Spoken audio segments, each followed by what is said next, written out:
Hello friends, welcome to my TET class. Friends, आज हम पढ़ने वाले हैं हमारा पर्यावरण। ये बुक ऐसी है जहां से अक्सर आपके सीटेट, यूपीटीटी या जो भी आप टीटी की तैयारी कर रहे हैं, टीटी के एग्जाम में पर्यावरण के पार्ट से काफी क्वेश्चन यहाँ से आते हैं।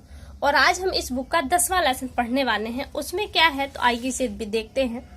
10वां टॉपिक है पर्यावरण असंतुलन, मानव हस्तक्षेप का परिणाम। यानी कि पर्यावरण में जो असंतुलन हो रहा है वो मानव हस्तक्षेप का ही परिणाम है। तो आइए इसके बारे में भी हम पढ़ लेते हैं। कह रहा है कि कभी आपने सोचा है कि बाढ़, सूखा, भूकंप, ज्वालामुखी और आंधी तूफान जैसी प्राकृतिक आपदाएं क्यों आती हैं? ऐसे अनेक आपदाएं पर्यावरण में मानव के हस्तक्षेप के कारण आ रही हैं। मनुष्य जैसे जैसे विकास करता गया उसकी आवश्यकताएं बढ़ती गई। अपनी आवश्यकताओं की पूर्ति के लिए वह प्राकृतिक संसाधनों का दोहन करने लगा। खेती योग्य भूमि पर ऊंची ऊंची इमारतें खड़ी हो गई। शहरीकरण के विस्तार में पेड़ों की अंधाधुंध कटाई हुई। कल कारखानों से निकलने वाले कचरों ने नदियों के जल को दूषित किया। ऐसे बहुत से कारण हैं जिनके कारण आप देखेंगे कि बाढ़, सूखा, भूकंप, ज्वालामुखी ऐसी जो घटनाएं हैं ये भी मानव हस्तक्षेप के कारण आती है। और यहाँ पे जो हम पढ़ने वाले हैं उसमें ऊर्जा, जल और वन के बारे में पढ़ेंगे हम। तो यहाँ पे पहले दिया है कि भूमि पर बढ़ता दबाव। आप देख रहे हैं कि जनसंख्या हमारी जिस स्पीड से बढ़ रही है लेकिन जमीन हमारी बढ़ने वाली नहीं है। यानी कि अगर हम कहें हमारा संसाधन जो उत्पन्न होता है वो एक संसाधन के पीछे 3 व्यक्ति हैं, तो चाहे आप कितने ही संसाधन क्यों न उत्पन्न कर ले, उस पर 3 गुनी जनसंख्या जब बढ़ जाएगी तो संसाधन का अभाव जीवन पर्यंत बना रहेगा। आप ये ग्राफ देख रहे हैं जो दशकवार है। उत्तर प्रदेश एवं भारत की दशकवार जनसंख्या करोड़ में। ग्रीन वाला आपका भारत का है और जो रेड वाला दिया है वो उत्तर प्रदेश का। तो देख रहे हैं कि आपकी जनसंख्या दरबदर कैसे बढ़ी और जनसंख्या आपके हर 10 साल पे हो जाता है। इससे दशकवार कहा गया। पिछली जो जनगणना हुई है वो 2011 में हुई है और अब 21 में दूसरी जनगणना होने वाली है, यानी कि अगली। तो यहाँ पे दिया है स्वतंत्रता के बाद हमारी जनसंख्या लगभग 3 गुनी बढ़ गई। कितनी ही ट्रेनें चले, कितने ही मार्ग बनाए जाए, कहीं भी भीड़ कम होती नहीं दिखाई दे रही, क्योंकि उपलब्ध संसाधनों के जो उपलब्ध हमारे संसाधन है उनके अनुपात में 3 गुना जनसंख्या बढ़ रही है। महानगरों और गांव में इस बात से कौन अपरिचित है जो ये न जानता हो कि जनसंख्या हमारी इतनी जबरदस्त तरीके से बढ़ रही है। आगे दिया है कि वर्ष 2011 की जनगणना, क्योंकि अभी तक आपकी 2011 की जनगणना है वहीं से सारे आंकड़े हैं। 21 में जो होगी तो आपको नए आंकड़े मिलेंगे। जनगणना के अनुसार उत्तर प्रदेश की जनसंख्या 19 करोड़ से अधिक थी, जो कि पूरे देश की जनसंख्या का 16.5 यानी कि 16.5% केवल उत्तर प्रदेश की जनसंख्या है। आगे देखिए, जनसंख्या का सबसे अधिक दबाव भूमि पर पड़ रहा है। लगातार बढ़ती जनसंख्या के कारण खेती योग्य भूमि एवं आवास की कमी होती जा रही है, क्योंकि जनसंख्या जैसी बढ़ेगी उनके आवास के लिए भी आपको भूमि की ही जरूरत पड़ेगी और उनके पेट भरण के लिए कृषि आपको भूमि की ही जरूरत पड़ेगी। तो ऐसे में भूमि सीमित है, वो बढ़ नहीं रही है, तो ये कहीं न कहीं भूमि पर दबाव बन रहा है। आगे दिया है ऊर्जा जीवन के लिए आवश्यक। ऊर्जा हमारे जीवन में क्या आवश्यक है, कितनी आवश्यक है और कहाँ से प्राप्त होती है, इस बारे में दिया गया है। और इनके प्रयोग से न प्रयोग से क्या प्रदूषण बढ़ रहे हैं इसके बारे में दिया गया है। ऊर्जा हमें अलग अलग रूपों में उपलब्ध होती है। सूर्य के प्रकाश, बहते जल, वायु तथा भोज्य पदार्थों में प्राकृतिक रूप से संचित होती है।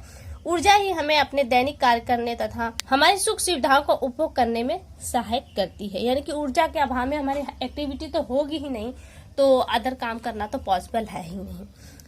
ईंधन हमें भोजन पकाने, वाहनों को चलाने, विद्युत उत्पन्न करने तथा कारखानों को, मशीनों को चलाने के लिए ऊर्जा प्रदान करते हैं। गोबर के कंडे, लकड़ी, कोयला, डीजल, पेट्रोल और मिट्टी के तेल, एलपीजी हमारे द्वारा उपयोग किए जाने वाले मुख्य ईंधन है जिससे हम ऊर्जा प्राप्त करते हैं। गोबर के कंडे, लकड़ी, कोयला, डीजल। ईंधन से ऊर्जा प्राप्त करने के लिए इन्हें जलाया जाता है और ये जो ईंधन है इन्हें हम जलाते हैं। जलने की क्रिया में ईंधन कार्बन डाइऑक्साइड, जलवाष्प, कुछ अन्य गैसें तथा ठोस कण मुक्त करते हैं, छोड़ते हैं। ये हमें धुएं के रूप में दिखाई देते हैं और ये पर्यावरण में मिलकर प्रदूषण फैलाते हैं। आगे दिया है ग्रामीण क्षेत्रों में गोबर, पुआल और झाड़ियों को सुखा ईंधन के रूप में प्रयोग करते हैं। इन्हें जलाने से धुआं अधिक मात्रा में निकलता है। ये धुआं पर्यावरण को प्रदूषित करता है। कोयले के जलने से होने वाला वायु प्रदूषण एक गंभीर समस्या है। और आगे दिया है जो आप देख रहे हैं ना हाईलाइट, इस पे जरा ध्यान दीजिएगा। पेट्रोलियम तेल का उपयोग वाहनों और मशीनों में किया जाता है। इसके दहन से उत्पन्न कार्बन डाइऑक्साइड, कार्बन मोनोऑक्साइड तथा सल्फर डाइऑक्साइड आदि गैसों के कारण वायु प्रदूषण फैल रहा है। आगे दिया है कि विद्युत ऊर्जा का अन्य एक स्रोत भी है। ऊर्जा का एक स्रोत आपका विद्युत भी है, जिसका हम व्यापक पैमाने पर भी उपयोग करते हैं। जब विद्युत का उत्पादन कोयला, डीजल तथा प्राकृतिक गैस को जलाकर किया जाता है तो हम इन ईंधनों से तापीय ऊर्जा को विद्युत ऊर्जा में कन्वर्ट करते हैं। विद्युत का उत्पादन बांध बनाकर जो पानी रोका जाता है उसके माध्यम से भी किया जाता है। बहती वायु ऊर्जा अर्थात पवन ऊर्जा द्वारा भी विद्युत उत्पादित किया जैसे जिसे पवन चक्की हम कहते हैं। नाभिकीय ऊर्जा विद्युत उत्पादन का एक अन्य स्रोत है, यानी कि नाभिकीय ऊर्जा के माध्यम से भी विद्युत उत्पन्न किया जाता है और विद्युत हमारे जीवन का एक महत्वपूर्ण हिस्सा भी है। दिया है आगे, विद्युत उत्पादन किसी भी ऊर्जा स्रोत द्वारा किया जाए उसका पर्यावरण पर कुछ प्रभाव पड़ता है, यानी कि कोई भी माध्यम हो विद्युत को बनाने के लिए उसका कोई न कोई साइड इफेक्ट पर्यावरण पर पड़ता है। उदाहरण के लिए ईंधन को जलाने से वायु प्रदूषण तथा नाभिकीय ऊर्जा से रेडियोधर्मिता के प्रदूषण का संकट उत्पन्न हो सकता है। अतः ये आवश्यक है कि विद्युत उत्पादन संयंत्र लगाते समय पर्यावरण पर उनके संभावित प्रभाव पर भली भांति विचार किया जाए और कम से कम हो इस बात पर भी ध्यान दिया जाए।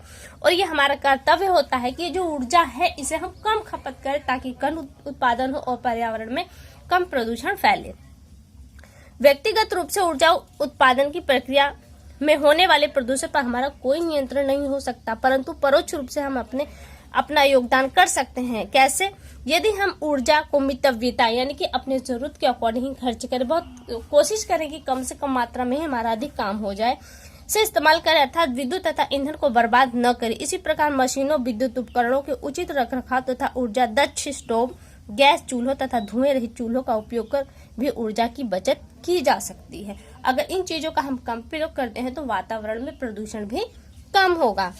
आगे देखिए, आगे दिया है, ग्रामीण क्षेत्रों के लिए गोबर पर आधारित गोबर गैस संयंत्र प्रयोग में लिए जाए तो इससे काफी ऊर्जा की बचत होगी और जो गोबर है वो खाद के रूप में प्रयोग हो जाएगा। इस खाद को कह रहा है कि जो गोबर प्राप्त होगा उर्वरा शक्ति, जल धारण क्षमता तथा कार्बन नाइट्रोजन अनुपात बढ़ता है। मिट्टी की क्षमता के बारे में बताया जा रहा है। तो ये यहाँ से आपका ऊर्जा कंप्लीट होता है और आगे कह रहा है कि जल ही जीवन है। अब हम यहाँ से थोड़ा सा जल के बारे में पढ़ेंगे। जल के बिना जीवन की परिकल्पना नहीं की जा सकती। खाद्यान्न उत्पादन, औद्योगिक विकास, ऊर्जा तथा पेयजल के अतिरिक्त अपशिष्ट पदार्थों के निस्तारण के लिए भी जल की आवश्यकता पड़ती है, क्योंकि हम अपशिष्ट पदार्थों का कोई गंदी चीज है तो उसको कैसे साफ करते हैं? पानी के माध्यम से। तो वो अपशिष्ट जो निकलता है उस चीज से वो पानी में ही तो मिलता है। जल से बिजली का भी उत्पादन किया जाता है। क्या आप कभी सोचा है कि हमारे उपयोग के लिए जल कहाँ से आता है? कहाँ से आता है? कुएं, हैंडपंप, उसके अलावा तालाब, झरनों, नदियों के माध्यम से हमें वो जल प्राप्त होता है। आगे दिया है, नदियों की शुद्धता और इसके प्रदूषण का कारण। हमारे प्रदेश में गंगा, यमुना, गोमती, सरयू और घाघरा प्रमुख नदियां हैं। नदियों में जल पहाड़ों पर जमी बर्फ के पिघलने से आता है। गंगा का स्वच्छ तथा निर्मल नदी के रूप में जाना जाता है, परंतु आज गंगा संसार की उन 7 प्रदूषित नदियों में से है जो पूर्णतः प्रदूषित हो चुकी हैं और गंगा के अलावा यमुना का जल भी प्रदूषित हो गया। इन नदियों के जल के प्रदूषण का कारण भी कौन है? हम ही हैं।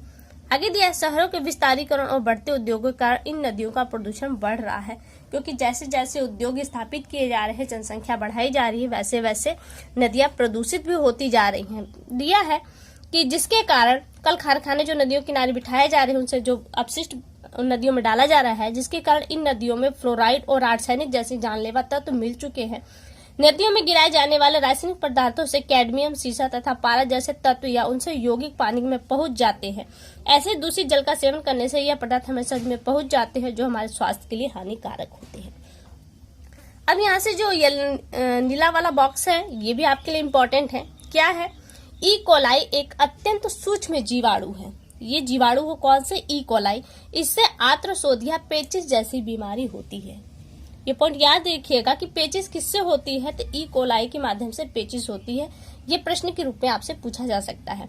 पानी में एक सीमा तक इनकी संख्या स्वास्थ्य के लिए हानिकारक नहीं होती, यानी कि आपके लिए अच्छे तत्व तो नहीं है, लेकिन एक सीमित मात्रा है तो बॉडी हमारी इन्हें कंट्रोल कर लेती है। लेकिन अगर ये औसत से अधिक हो जाए तो इन्हें बॉडी कंट्रोल नहीं कर पाती और हम उस बीमारी के शिकार हो जाते हैं। और दिया निश्चित सीमा से अधिक संख्या में इनकी उपस्थिति स्वास्थ्य के लिए हानिकारक होती है। अगला पॉइंट है, वर्तमान में हमारी अनेक नदियां तथा अन्य जल स्रोतों से रोगाणुओं की संख्या निर्धारित सीमा से कहीं अधिक पाई गई है, जिससे जन सामान्य के स्वास्थ्य का संकट उत्पन्न हो रहा है। मानव हस्तक्षेप के कारण गंगोत्री हिमखंड प्रतिवर्ष 25 से 30 मीटर की गति से सिकुड़ रहा है, यानी कि बर्फ पिघल रहे हैं। यदि यही स्थिति बनी रही तो कुछ वर्षों में हिम ग्लेशियर पूर्णतः सूख जाएगा, जिससे गंगा सूखने की कगार पर आ जाएगी और हमारे लिए जल संकट उत्पन्न हो जाएगा। आगे दिया है, समुद्र जल का भंडार, हम जानते हैं कि समुद्र जल का भंडार है, लेकिन हमारे ये योग्य नहीं है, इस्तेमाल के लायक नहीं है, लेकिन फिर भी ये भी जलगंदा हो रहा है। कैसे हो रहा है ये बताया जा रहा है। समुद्र जल का बड़ा भंडार है। मछली तथा अन्य जीवों का स्रोत होने के साथ साथ समुद्र अनेक खनिजों एवं लवणों के स्रोत भी हैं। हम साधारण नमक तथा आयोडीन समुद्र से ही प्राप्त करते हैं। प्रदूषित नदियों से मिलने से यह प्रदूषित हो जा रहा है। इससे विभिन्न नदियों का जल लगातार मिलता रहता है।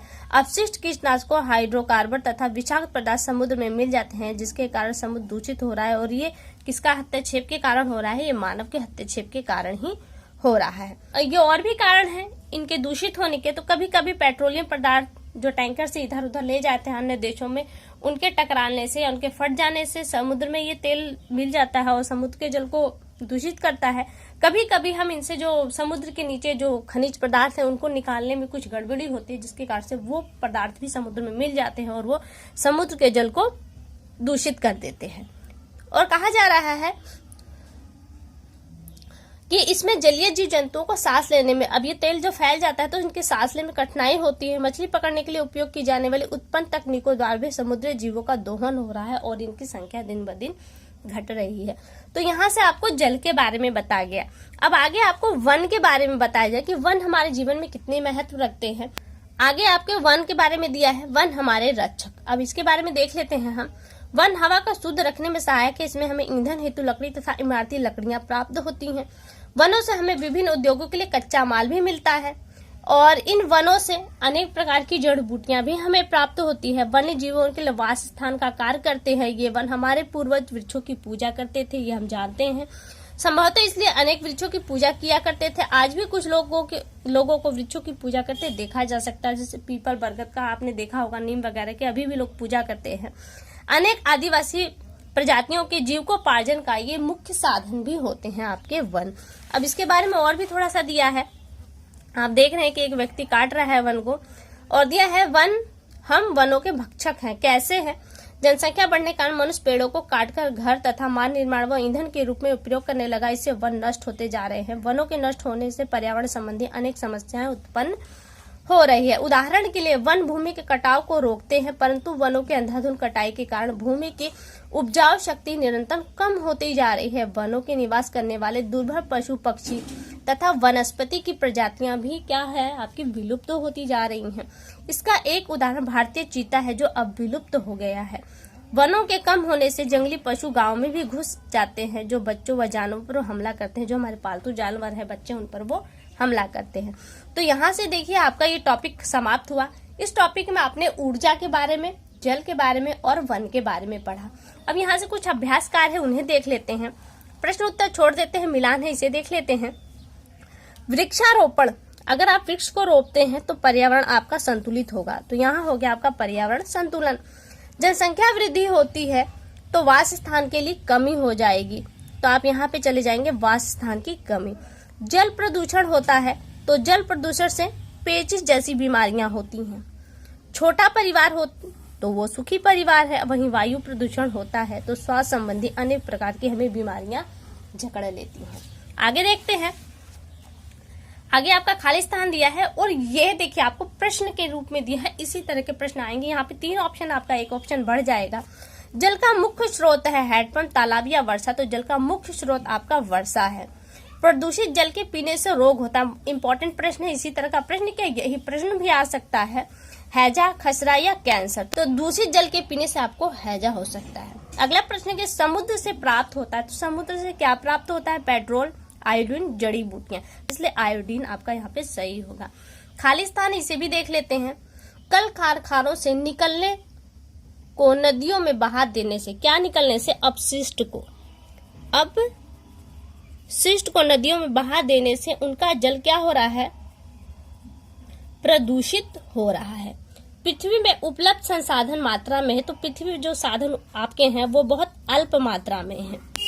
साधारण नमक में पाया जाता है। तो साधारण कहाँ पाया जाता है? साधारण जो नमक है वो आपका समुद्र में पाया जाता है। समुद्र में पाया जाता है। गंगा के प्रदूषण का बढ़ना क्या संकेत है? ये जल प्रदूषण का संकेत है। ठीक है फ्रेंड्स, तो यहाँ से देखिए आपका ये टॉपिक कंप्लीट हुआ। अगले टॉपिक में आपसे फिर मुलाकात होगी। तब तक के लिए नमस्कार।